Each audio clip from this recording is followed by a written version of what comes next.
Good afternoon, everybody. Welcome to Effective Resume Thursdays. We're very, very glad you're with us today. It's March 18th, 2021. For those people who are on Zoom, we ask that you use the speaker view, which is on the lower left-hand corner. You're going to want to have your participant box open where you can get to the reactions, and you're going to want to have your comment box open because we'll be asking questions, and it would be appreciated if you'll have those things open like you see in the lower left-hand corner. For those on Zoom, as soon as you come up with a question or you think of something, please just put it right in the chat box. And as our speaker takes a break, she'll be sure to look at those. And for those people on Facebook who are watching on Facebook right now, just put your comments or your questions into the comment field, and we'll be sure to get those questions answered. And we've already got resumes. All right, well, good afternoon, everybody. My name is Jeff Morris. Back in 2008, I founded Career DFW to help the unemployed in the Dallas-Fort Worth area. After being invited to go to the White House in 2012, I launched CareerUSA.org after I found out that there really wasn't anybody else in the United States doing anything like Career DFW in the country. So I decided, let me see if I could help people outside the Dallas-Fort Worth area. I've written a book called What I've Learned About Your Job Search That You May Not Know. It's available on Amazon for 15 bucks. Or if you live in the DFW area, I have it available for $10 if you want to drive by the house, throw the $10 out very slowly. And if you drive real slowly, I'll softly toss the book into the window. Since 2007, I've been facilitating and leading the North Dallas Plano Career Focus Group. I'll tell you about our upcoming programming tomorrow at the end of this session. And since 2017, I've been a member of the practice interview team along with our speaker today.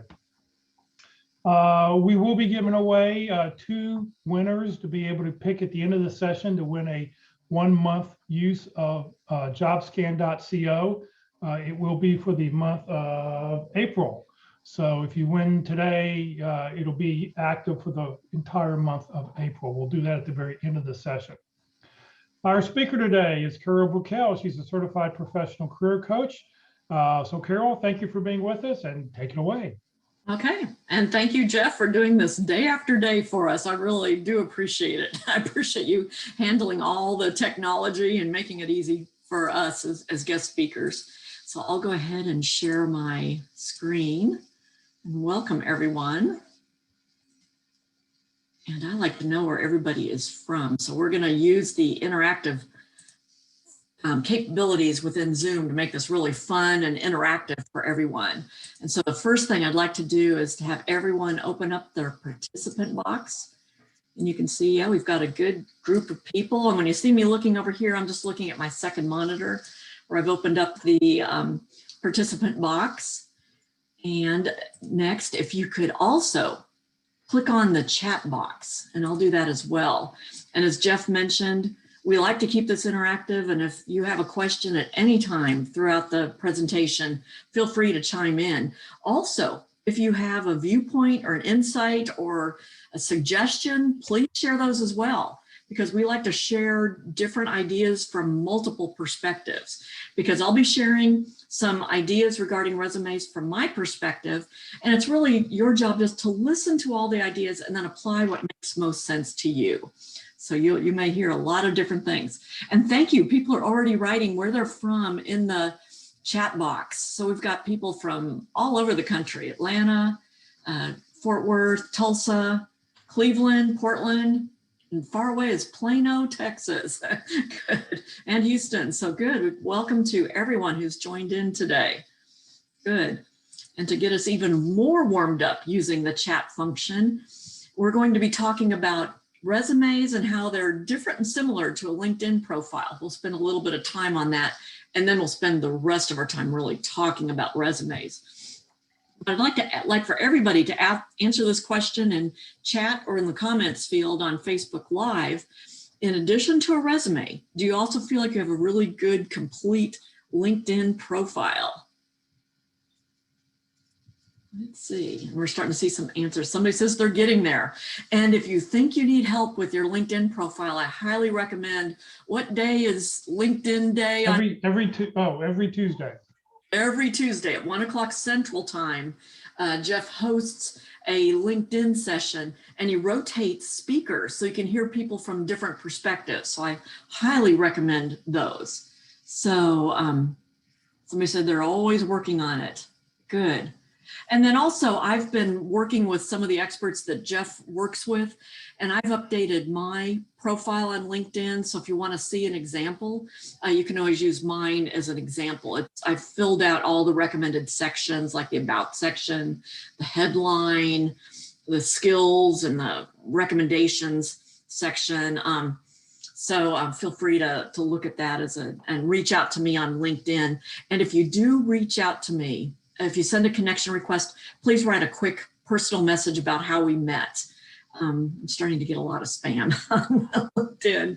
Okay, all right. And so by way of background, I have over 30 years of experience as a hiring manager. I worked for an IT company, and I worked in a variety of roles: system engineer, salesperson, project manager, HR manager, learning and development instructor, a lot of different fun roles. And in each role, I was always a hiring manager, and I always enjoyed interviewing people. And then when I took early retirement, I decided to get a job as a recruiter in a staffing agency so I could really learn how the industry works. And so I gained some experience both as an agency and a corporate recruiter. That was so valuable to me because I've learned kind of tips and tricks based on reviewing hundreds of thousands of resumes and presenting them to hiring managers and getting their feedback. And then also like Jeff, I volunteer for the Dallas Pit Crew. That's the practice interview team. That's the place where you can just send in your resume and a job description. We'll put together a mock panel interview for you and run you through a mock interview and then give you feedback. It's a great way to practice interview skills. So if you're working on your resume, I also recommend to spend an equal amount of time working on preparing for successful interviews. And we'll share some information about the Pit Crew in the chat box that you can download. And also several people have sent me their resumes in the chat box. Thank you for that. During the second half of the session, we'll review those. And then also I'm certified by the Professional Association of Resume Writers and Career Coaches. That was a wonderful process to go through. They shared a sample template with me, and it's very similar to the one that I teach to. And so it was good to see that kind of validated that that's the type of template that resume writers and recruiters like to see. And also I keep closely in touch with my friends at Next Step Recruiting, where I worked. It's a staffing agency in the Dallas-Fort Worth area. They focus on jobs and clients in the Dallas-Fort Worth area, but many jobs can now be done virtually.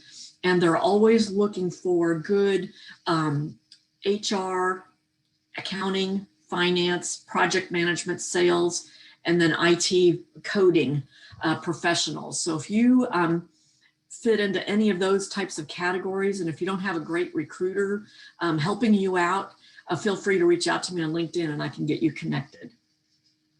Good. And so here's our agenda for today. During the first part, we'll talk about applicant tracking systems, and we'll talk about LinkedIn versus resumes. And I'll be interested to hear y'all's thoughts about that as well. And then we'll talk about a one-page bio, which is another type of document that can be useful, the concept of a master resume. And then we'll walk through quickly, we'll kind of review key components of a resume, and then we'll review a couple sample resumes. I think I've received 3 or maybe even 4 so far. I know we'll have time to view one of them today, probably 2. We might have a minute or 2 to spend on the second one.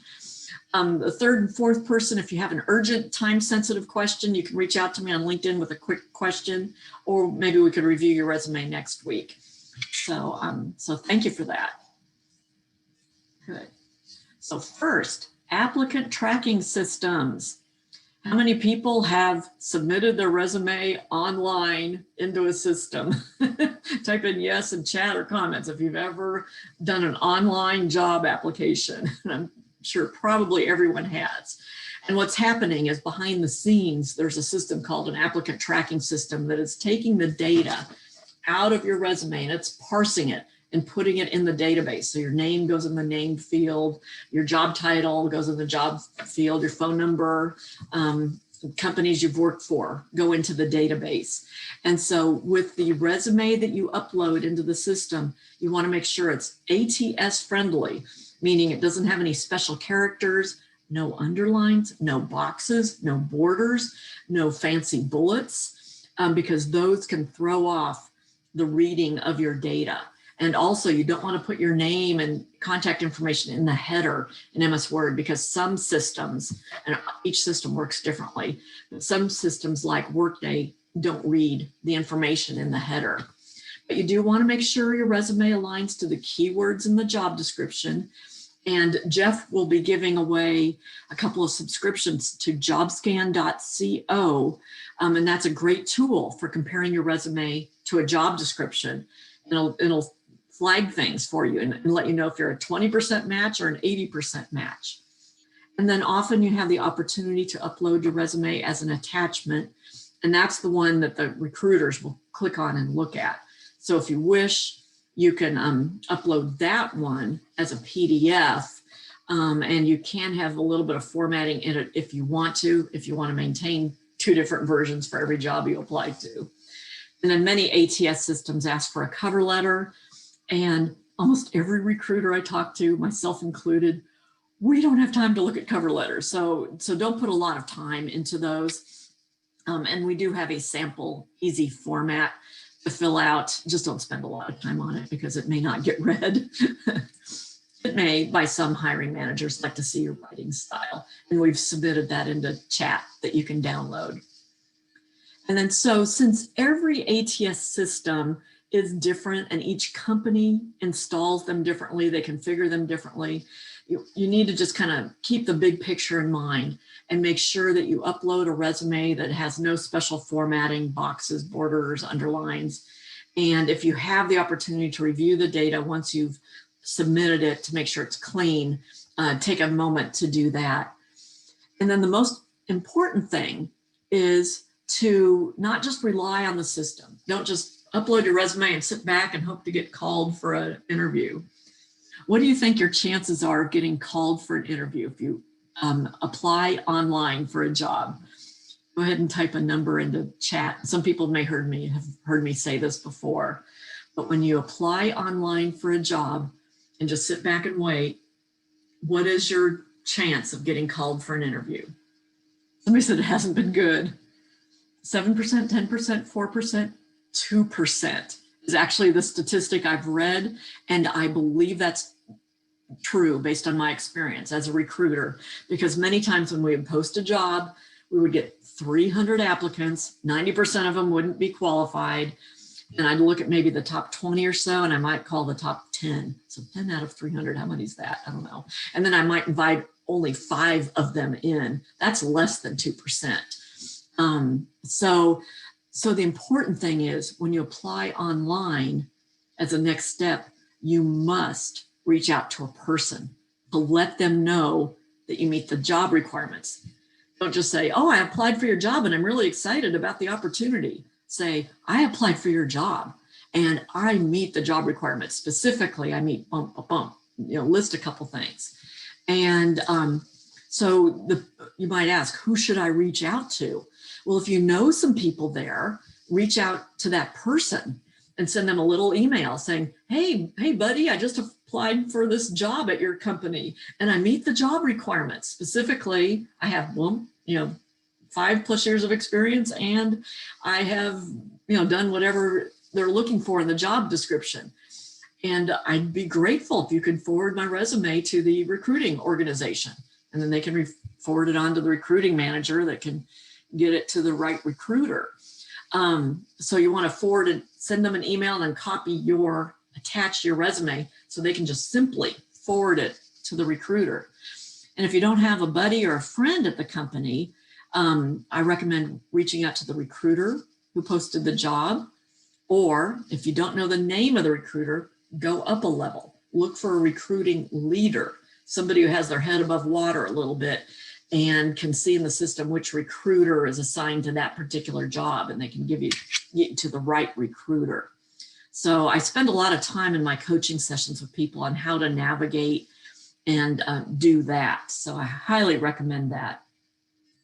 Good. Okay, now we'll talk a little bit about LinkedIn resume and similarities. And if you have any additional points to make in addition to these, please type your ideas into chat, because it's great to get other people's perspectives as well. So basically, your resume and your profile on LinkedIn, there's some kind of similarities. They both show a flow of the positions that you've had. They provide a quick summary. At the top of your resume, there's a place for a summary. And then in LinkedIn profile, the About section is very important. And that's a place to capture a summary of all of your skills. And you can list all of the keywords that recruiters might be searching for. And you want to focus on the value you delivered, the accomplishments. So your bullet points under your jobs should focus on value or output or accomplishments. And then you want to focus on keywords usage in both your resume and your LinkedIn profile. In your headline, you want to use keywords that recruiters would be looking for. So I see sometimes people use kind of almost marketing like taglines, but those would never be words that recruiters would really search for. So that's something to think about. If anybody else has any thoughts about similarities between your resume and LinkedIn, feel free to type those in. I don't see any comments yet. So I will move along to differences. So with your resume, you will have multiple versions of your resume, and you'll even want to come up with a good file naming convention, like your name and maybe the company name, because you want to modify it every time you apply for your job. And somebody wrote a comment, tell a brief story that hooks the reader. Yes.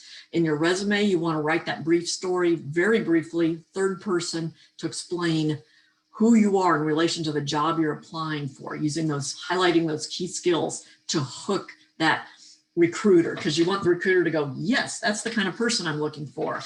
And in LinkedIn, your story can be written in first person to hook that reader, and then also list lots of keywords. And then in LinkedIn, obviously you have one profile, and I was coaching somebody yesterday, and they're doing two parallel searches at the same time, two different but kind of related jobs. So they're going to have kind of two different versions of their resumes, but their LinkedIn profile will encompass both of those skill sets, and that will work well for that person. And your resume has more of a formal tone. It's written in third person. It doesn't say, I did this, I did that. It's written in third person. Now on LinkedIn, that's sort of a social media platform. So you can use a more social tone in your About section. Like in mine, I say, my mission as a career coach is this. So I write it a little more informally in first person. And then your resume should be brief, clean, easy for a recruiter just to scan, because they're not going to read. They will scan your resume. But your LinkedIn profile, you can make it longer. And in your About section, you could list 25 areas of expertise. You may want to group them under headings, like I've done in my About section on LinkedIn. But you want to have as many keywords as possible, because you want to grab as many recruiters as possible. But on your resume, you want to keep it brief and focused for the job you're applying to. And on your resume, you don't need to include your references, but on your LinkedIn profile, you do want to be sure you have some endorsements, and then you do want to be sure you have some recommendations, and then you want to show that you're generous and you give back and that you've given recommendations to people as well. Any questions about that? Any questions? And I'm interested, Jeff, I know you run the seminar every Tuesday. Do you have any additional comments or suggestions regarding LinkedIn profiles based on your sessions? I think the whole key about LinkedIn is you've got to put your contact information in there, because if somebody finds you, they want to pick up the phone and call you. So if you don't have a phone number, and that's the primary, if you don't have a phone number and you don't have an email address, I just go on to the next person. And I've done that several times. People have, I try to reach out to somebody and they have no contact information, I'm done. I move on. You've made it very hard. So, make it if you're out looking for a job right now, make it easy for somebody to pick up the phone and call you. Excellent. Thank you, Jeff. That is such an important point. And as I worked as a recruiter, that happened to me multiple times. I'd do a search for FP&A managers. And if the first one, best match, didn't have a phone number, I might send them a quick note, but I move on to that second person. And if that second person has a phone number, I get them on the phone. That's the guy I'm scheduling for, or guy or gal I'm scheduling for an interview. So yes. And that's who you're going to hear next Tuesday. Our speaker at LinkedIn Tuesdays is Kurt Vandemater, who is a retained search recruiter. He's going to show us LinkedIn from the back end because he pays $10,000, $12,000 a year for LinkedIn. And, he'll tell you right up front that make it easy on me. He says, I'm going to go through, if I find a phone number, I will pick up the phone right away and call you. Correct. And people have suggested there's a couple places you can do that in your contact information, obviously on LinkedIn, and then also in the very first line of your about section. Now you might notice on mine, I just list my email. I don't put my phone number just because I'm on Zoom calls all the time and it's easier for me to schedule with emails. But do put if you're in job seeking mode, put your email and your phone number. Good. And if you look at my profile, I've actually put my phone number and email address in my banner picture. So yes. I've made it so simple that you don't even have to open up the contact information field. So, great. It's whatever you feel comfortable with. Yes, and somebody asked that question. Is it sufficient to put in your contact info? No, because they have to click on that to see it.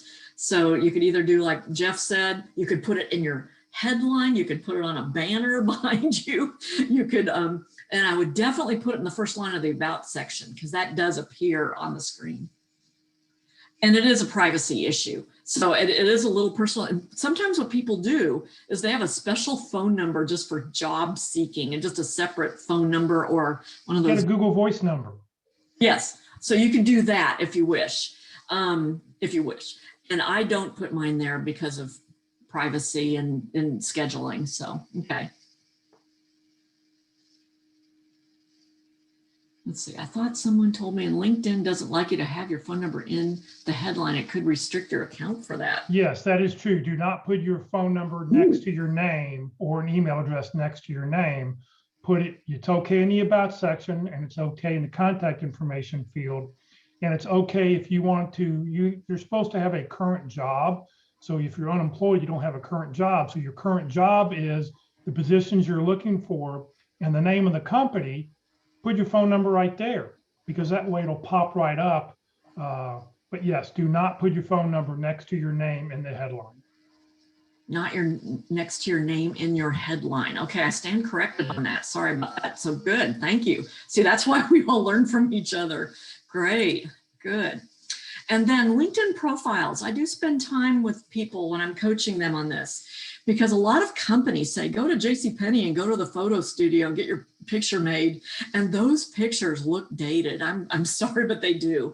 And I have read some studies that when recruiters do a search, what we do is we type in keywords and then 10 profiles will pop up on the screen. I've read studies that recruiters' eyes tend to go to the ones with really light backgrounds first because it just kind of jumps out and it looks fresh. So either a white or light background, like the backgrounds I'm showing here. And natural lighting just makes us look it's a little kinder on the skin, I think. So, and then also your picture should be less than 3 years old and just pick a good picture of yourself. So, so light backgrounds I think are really recommended. And I've seen studies that show that. And then there are multiple articles out there about effective LinkedIn profile pictures. So I recommend Googling that to get ideas. And then these are a couple of buddies of mine that have agreed to let me share their photos. So, okay. All right. And then now I'd like to talk about the concept of a one-page bio. If you have a one-page executive bio or a one-page bio, type in yes into chat or comments. If you have a one-page bio, and if you do, tell us how you use that. Under what situations have you used that one-page bio? I see one person has done that. I'll keep talking about it. A resume really is a document that signals you're looking for a job, and it really tells all your work history, and it's a job search tool. Whereas a bio can be used in a variety of situations, and networking, or if you're a guest speaker somewhere, a bio can be used for those. And it focuses more on their major accomplishments throughout your career, and it's a multi-purpose tool. And then, yeah, LinkedIn creates one. I'm going to make a note of that, and I'm going to see what happens when LinkedIn creates a bio. I want to see what it looks like. Good. Okay. Oh, necktie or open collar. Okay. I would like for people to type in an answer for that question on chat. For guys, do you think you should wear a tie or not? Say yes, tie, no tie for your picture. I think maybe, depending on the role and the types of cultures you're interviewing with. I've seen some excellent photos of guys, even like CFOs, with a nice jacket and open shirt. And so my most recent photo, I actually took off my tie and I just have a dress shirt with a sport coat on. There you go. Because I never wore a sport coat. So it's like, why put a tie on for that? Yeah, and putting on a sport coat is dressed up. You know, you want to dress for the occasion. And most companies, and I've worked for some of the most conservative companies in terms of dress code that you can imagine, and they've gotten away from ties. So, and women wear a blazer suit, not as much anymore. It looks a little dated because in the office space, so I would say, like in my profile picture, I wear a top that has sort of a collar. So something a little softer than a suit that looks 1990. So a good question. Yeah, this always gets a lot of conversation going about the dress code. We don't need to see your pajama bottoms or fuzzy slippers though. Yeah. So, okay. And somebody said a sports coat is acceptable without a tie. Depends on the industry. Yeah. If you're in banking or sales where it's expected, but even, boy, a lot of sales roles, people say ditch the tie when you go visit this client. So anyway, okay. So back to bios. Bios can be used as a multi-purpose tool. For example, I had a client in Houston who wanted to meet people in the IT sale or software sales industry in Dallas. So I helped him create a one-page bio, and then I sent it on LinkedIn to 10 of my favorite salespeople in the software sales industry, and just said, I want you to meet this guy, and I recommend you talk to him. And he's got lots of great skills, and I'm sure he'd appreciate your feedback about his career. So I sent his bio to 10 people, and he got calls from 4 of them. And I thought, that's a pretty good response rate. And then the bio kind of just gave them a chance to get to know the guy, but it didn't make them feel uncomfortable, like, do you have a job for him? It wasn't screaming, do you have a job? And I've looked online for good formats for one-page bios, and I haven't found many that I like, but I had a client that had a format. So I asked him, I said, could I borrow that? And he goes, sure. He goes, I've been getting good feedback about it. So I borrowed it from him, and I just kind of plugged my information into it. And so, and we'll share this, and we've shared it in the chat box. So you can download this. This is just a simple Microsoft Word document, so anybody can update it. It's real simple, and it does have your picture. So on a resume, you do not want to use your picture because that's a job application document, and it's subject to employment law issues. So you do not want to use a picture. Now, LinkedIn is more of a social media platform, so it's okay to use a picture. And a bio is used for networking type of settings. So it's almost like social settings. So it's okay to use a picture. And then it's good to list keywords at the top that the hiring managers or recruiters might be looking for. Brief background, brief professional biography, just listing the company names and dates, education, certifications, contact information, and then highlight your key achievements in using, again, keywords that hiring managers might be looking for. And you want these accomplishments to be quantifiable if possible and focus on results. So what is recommended to use for the bio? Not sure if I know what you mean. Can you expand on your question, please? What is recommended to use for the bio? Do you mean what situations to use it in or what content? So when would you use the bio? Yes, use the resume when you're applying for a job or sending it to a recruiter regarding a specific job. You use a bio when you're just maybe asking for an informational interview or just asking somebody for advice and you don't want them to feel uncomfortable like you're trying to ask them for a job. So if you're interested in a particular company and you're just reaching out to somebody, maybe even a recruiter at that company and just say, I'd like your advice, about my career. A bio is a softer document. So I think a good rule of thumb is if there's a job description, you send a resume. If there's not a job description, then you send a bio, because if you send a resume, you don't know what they're looking for. Very good. That's a good rule of thumb. I like that. Good. And now hopefully that answered your question. Perfect. I said, good. So now, Jeff, would you like to share with us your thoughts regarding the concept of a master resume? Well, I love having a master resume, because what it does is it tells everything. You put together a resume, could be 10, 15, 20 pages long. It has everything you've ever done since high school and just all the jobs, where you worked, addresses, even exact dates, who the supervisor was. You could have 10 or 15 bullet points of your accomplishments underneath each job. And then when you see a job description, you go through and you eliminate everything that's not in the job description. I'm sure everybody's done a lot of really great things in their career, and these are things you'd like to talk about, and maybe you have an opportunity to do that in an interview. But you want to focus on what's in the job description, because think about the recruiter. The recruiter goes, I'm looking for ABC. You want to tell them ABC. If you tell them ABC, XYZ, and everything in between, it could be overwhelming. They may not even pick out A, B, and C, what they're looking for. So you want to make it as easy as you can on the recruiter and just tell them what they're looking for. Excellent. And I'm starting to find that the people I coach in my career coaching practice, a lot of people are building a master resume, and for their jobs, writing down the months and years so they have a record of that. But on their actual resume, to keep it clean, they may just put the years and keep all that in a record on a master resume document. Good. Okay, now we'll kind of quickly review characteristics and format of a good resume. So you want to make it easy for the ATS system and for recruiters and hiring managers to look at your resume and say, yes, you're a good match for the job. And so you want the formatting to be clean, lots of white space, overall length, the sweet spot. Whenever I talk to recruiting buddies, people always say about 2 pages. Or with online resumes, 2.5 is okay.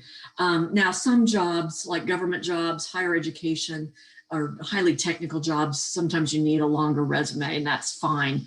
But the sweet spot for experienced professional people is typically about 2 pages. And then there are several options for how many years of experience to show on your resume. And we'll go ahead and post a polling question here, and I'm interested to see which option you use. Do you show all of your experience? Or B, do you show only the most recent 10 to 15 years? Or do you show a lot of details about the 10 and 15 recent years and then list prior relevant experience? And it's funny, when I was applying for a job at the age of 59, I was networking with people that knew me. They knew I'd worked at this IT company, EDS, for many, many, many years. And so I showed everything, and they knew how long I'd been there. And so that worked for me, but it doesn't work for everyone. Then as a recruiter, I saw a lot of resumes that fell into category B, but they looked chopped off. They would show 10 years of experience and then it would stop. And during interviews, when I asked a question like, tell me about a time you managed a complex global project, and they'd start to describe something at a company that wasn't on their resume. And I'd go, I don't see that on your resume. And that would cause confusion. And so then it made it look like they were hiding something. And I found hiring managers didn't like that very much. And I found hiring managers actually preferred option C, where people go into more detail of the more recent jobs, but then have a new heading that says prior relevant experience, and at least list the company names and the job titles. You don't have to put your years of service for those companies if you don't wish on your resume. You don't have to do that. So I found that hiring managers like that the best. Okay. And then, okay, let's see. A couple comments came in. Somebody likes that master resume idea. That's great. Emails. Yahoo is known to date you. Yeah, mine is Yahoo, and I've heard it does kind of date you. Yeah, Gmail or come up with your own domain name looks a little more current or more savvy. So yeah, I agree. Yeah, but Yahoo's better than AOL. Yes, that's true. Okay, so at least I'm better than AOL. I'm not exactly a dinosaur, but yeah, okay. Yes, okay. And somebody switched to Gmail for job search. And the most important thing about your email is you want it to kind of mimic a professional email address. So mine is brickell.carol@yahoo.com, not like Carol likes kitty cats at yahoo.com. And I see people with crazy email names. I'm like, no. You need it to look like a name. And again, you want to make it easy for recruiters to find you. And sometimes I'm looking through my emails to find somebody, and if they have a crazy email name, I can't find their email. So, okay, good. All right. Lots of good comments coming in. Okay, we'll quickly review components of a resume. And these are some of the main key components of a resume. So you want your heading to be really clean with your name, 4 types of contact information. Put the city, closest large city and state there if it works in your favor. Now, if you live in Dallas and you want to move to Portland, you might want to leave it off, or put Portland if you're planning to get yourself relocated there or something. Okay. And do not put your physical street address. Summary profile. This is a very important part of your resume. In fact, when a recruiter is scanning a resume, they just may look at your summary profile, look at your dates real quick, and then look at your degree. They spend only about 7.4 seconds. So this part is critical. If you're a business analyst applying for a business analyst job, put it front and center at the top of your resume. Don't put professional summary and make them search to figure out what kind of person you are. Put it front and center. Now, if you're doing a job transition, sometimes you have to tweak it a little bit. And that usually requires a conversation with a recruiter or a career coach to do that without falsifying who you are as a person. Okay. So you want a good opening summary paragraph, no more than 3 lines, because nobody's ever going to read more than that. And you want to leverage some of the keywords that's in the job description you're using. So you will modify this every time. And then your areas of expertise, the 3 across the top and the 3 in the first column better line up exactly with that job you're seeking. And the other ones should as well. So you want to try to pick key things that job is looking for. And then an optional section after your areas of expertise, especially if you're in a role that requires a track record of achieving quotas or financial quantifiable measures. Salespeople typically have a section called key accomplishments where they can show their track record of meeting targets. So that's good to show as well. And then professional experience. You want this section to be really clean with your dates for your company names, right justified. You want it easy to read. You want your verbs parallel for jobs in the past tense, You want the verbs to be in the past tense. Please, no present tense, no ing. They should all be in the past tense. I've had hiring managers throw away resumes if a past job has a mishmash of verb tenses. For a current job, probably most of the verbs may be present tense, but if you achieved some accomplishment or completed some project, you might have occasional ones in the past tense. I tend to put them on the bottom just so it doesn't look weird. Okay. And then also we've had people recommend, and it's a good idea, some recruiting leaders have recommended, add a one-liner that describes the company that you work for, especially if it's a little known, a company that's not very well known, so that you put the industry there. So it gives the recruiter a little bit more information about you. Okay. And then also in the professional experience section, please limit the number of bullets. I was helping somebody yesterday and they probably had 15 bullets and nobody's going to read that much. So 4, 5, 6 bullets, somewhere in that ballpark is usually good.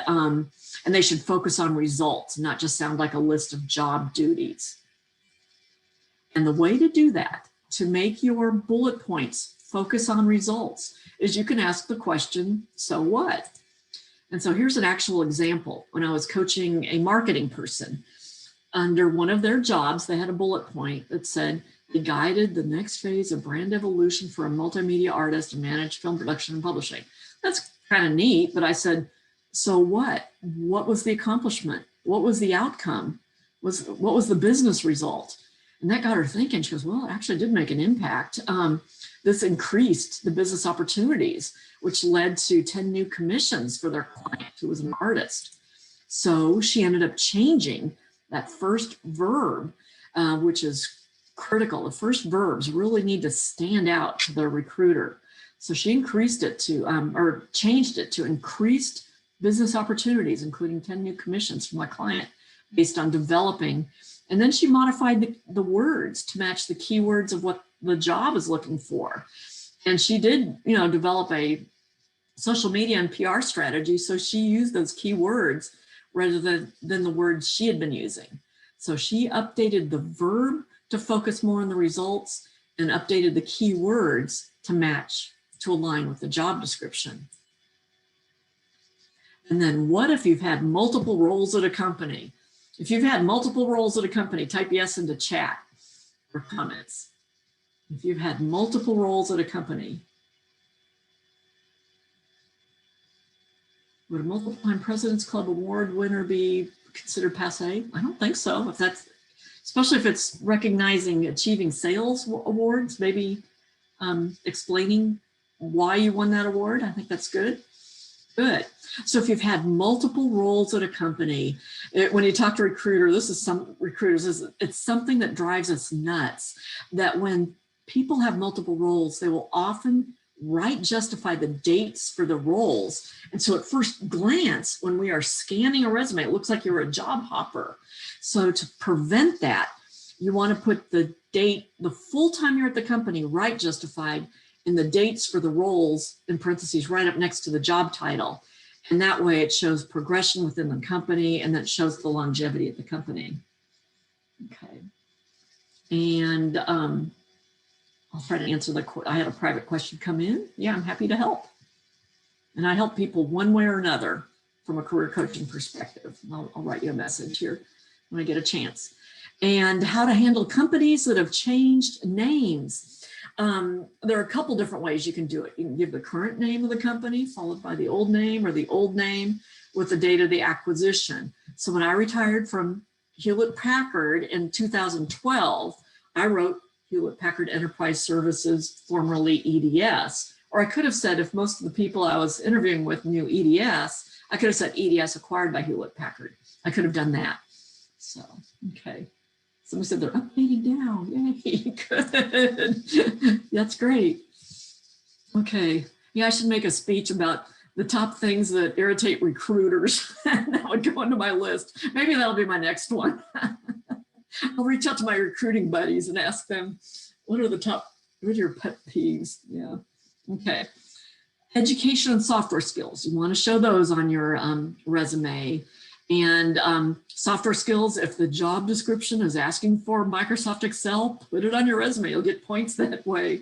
So it might seem kind of basic, but, and especially if it's a job that's maybe highly financial, put Microsoft Excel, including pivot tables and VLOOKUPs or something, because usually that's the first thing a recruiter might ask you in accounting and finance jobs.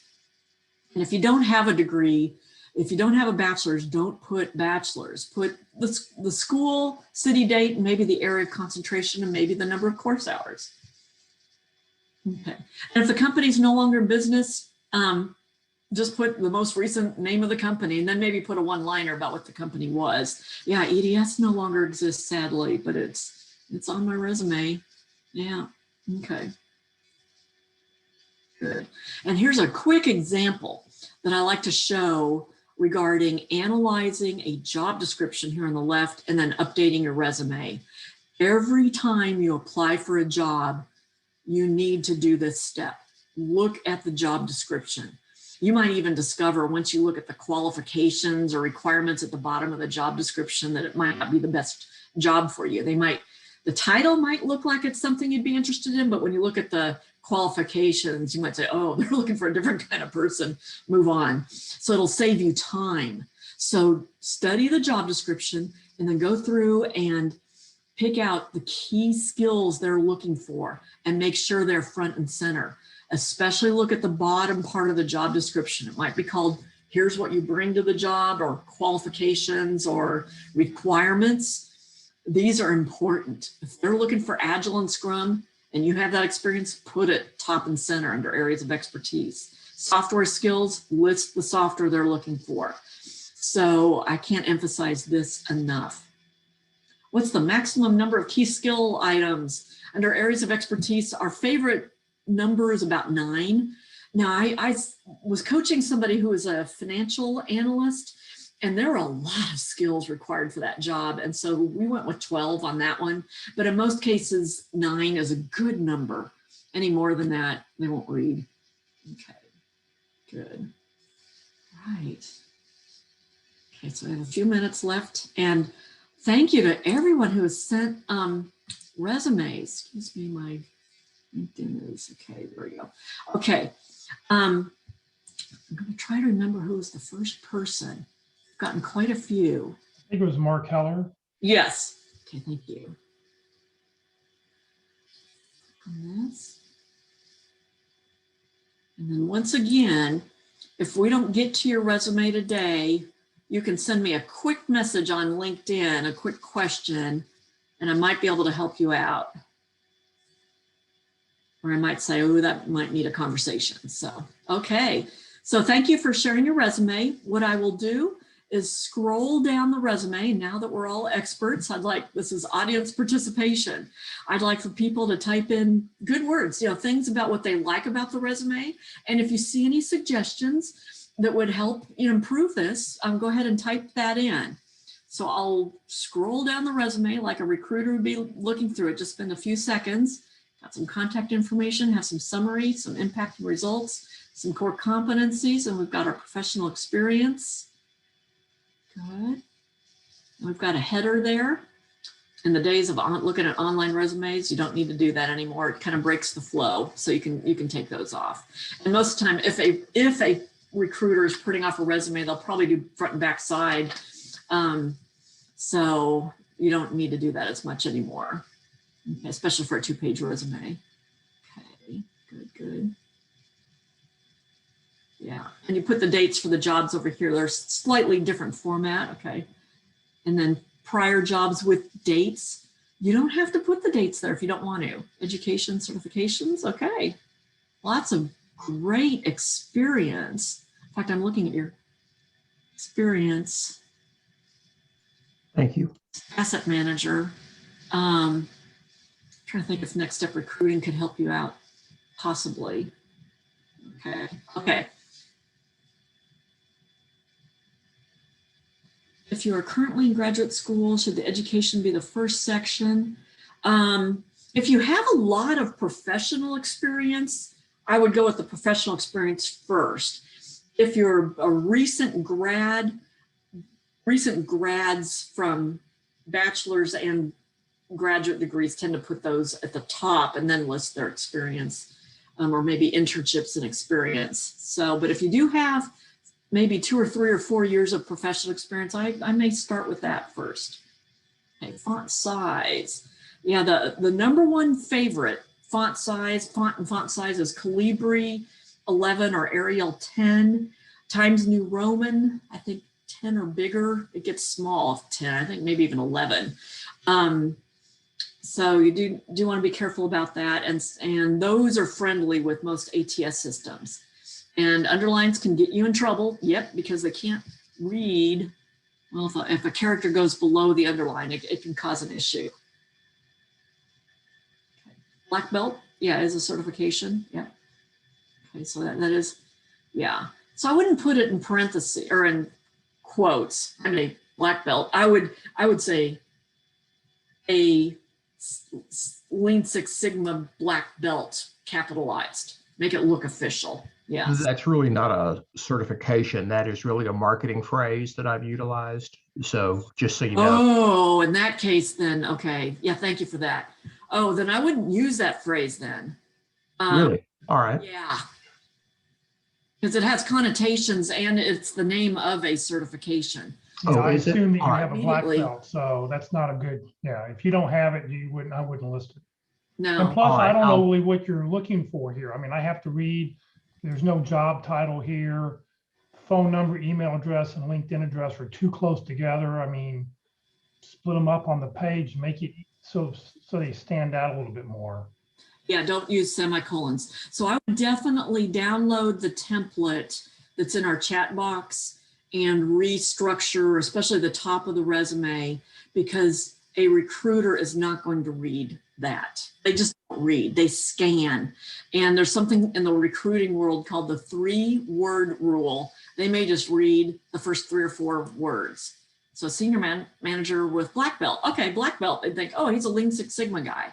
So, Right. and yes, so yeah, I would redo that. And then impact and results. These are like, yeah, key accomplishments.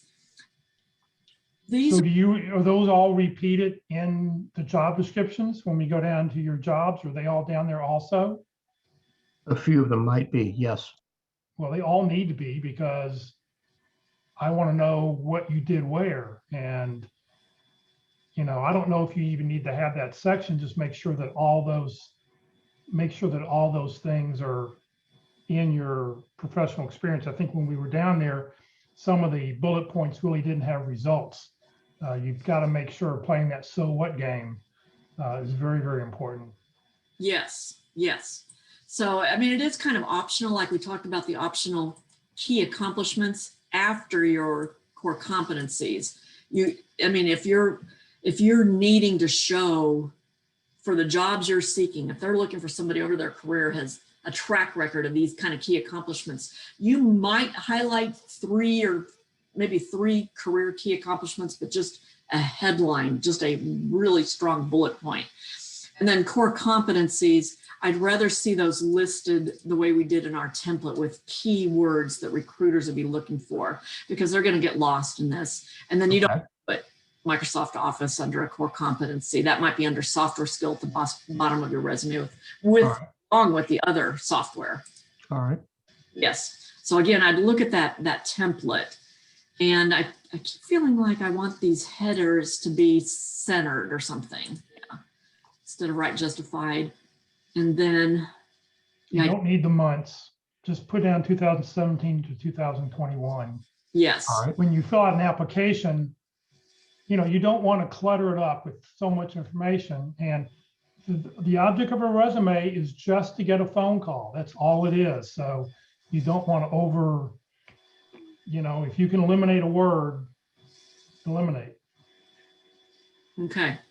So, and a recruiter is not going to read this. So again, these bullet points need to be converted into headlines, emphasizing your accomplishments. So you may want to work with this is great information, and we're just giving you suggestions on how to make it pop so that when a recruiter spends 7 seconds, they're going to see, yes, this is the person I'm looking for. Okay. Understand. All right. Good. But lots of great information there. And I think I know some recruiters that might be interested in talking to you. So, okay. You've got my contact information there at the very top. Well, reach out to me if you want to connect, reach out to me. Yeah. Will do. Thank you. Yeah. Excellent. Great. Okay. I think we have, I'm out of time. I'm so sorry. Other people, if you have time critical questions for me, you can send me a quick question on LinkedIn, or feel free to reach out to me to set up a session, or maybe next week. So I'm sorry I get to talking.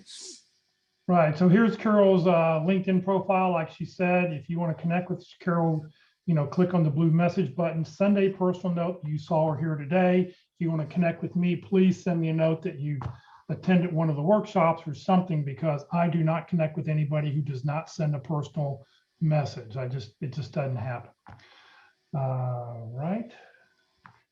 So for those people on Facebook, if you're looking for the sample T cover letter, the bio, or the sample resume, just send an email to resume@careerdfw.org, and we will get those documents to you within a couple of days. I don't tend to check that email address every day, but I will, at least I will check it on Saturday for sure. Career DFW and Career USA, we're putting on training every day of the week now, Monday through Friday. So coming up tomorrow morning at the North Dallas Plano Career Focus Group, communicating your self-worth, your emotional intelligence matters. That's tomorrow morning at 9:30.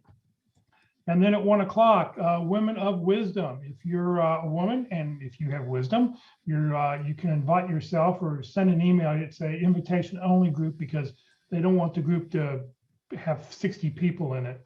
So if you'd like to be invited, send an email to wow@careerdfw.org, and it'll forward to the person who's leading the group, and they'll reply back with you. Next Monday for Networking Mondays, networking where, hows, and whys with Foster Williams. Many of you already know Foster Williams, very active in the Dallas-Fort Worth area, and he's a master networker, so it should be a very interesting presentation. On Tuesday, I've mentioned before, our LinkedIn presentation is with Kurt Vonnemotter, LinkedIn from a recruiter's eye. He pays big bucks to LinkedIn for LinkedIn, and he's going to show us from the back end what he looks for and what stands out to him. Next Wednesday, our Interviewing Wednesday session at 1 o'clock, we'll be on session number 12, difficult interviewers and how to handle questions that cultivate confidence. So a lot of times you're going to have different difficult interviewers who try to throw you under the bus, and you're going to want some help with that. This session has been recorded. It will be on the Career DFW Facebook page. And in a couple hours, I'll have it uploaded to the Career USA YouTube channel. Follow us on Facebook. Please subscribe to our YouTube channel. The YouTube channel looks something like this. Be sure that you click on playlist and then pick a subject underneath. I've created playlists, one for resumes, one for interviewing, one for LinkedIn. And don't click on the video, but click underneath where it says view full playlist. And what will happen is up will pop a list of all the different dates and the sessions that we've had, and you can pick the session that you're looking for. If you're not receiving emails about our workshops, please send an email to Career USA, to the Career USA mailing list, Career USA, the +, subscribe at groups.io. And I'll have that email address up here at the very end again. Okay, it's time to give away a month's use of jobscan.co. We're going to play the Price is Right number. We're looking for the 2 closest winners without going over. So in the chat box, please put a number between 1 and 100. The closest 2 without going over will be our winners. We'll give everybody a couple seconds to do that. Lots of numbers coming in. It's a great tool to compare a resume to a job description. It'll tell you if you're a good match.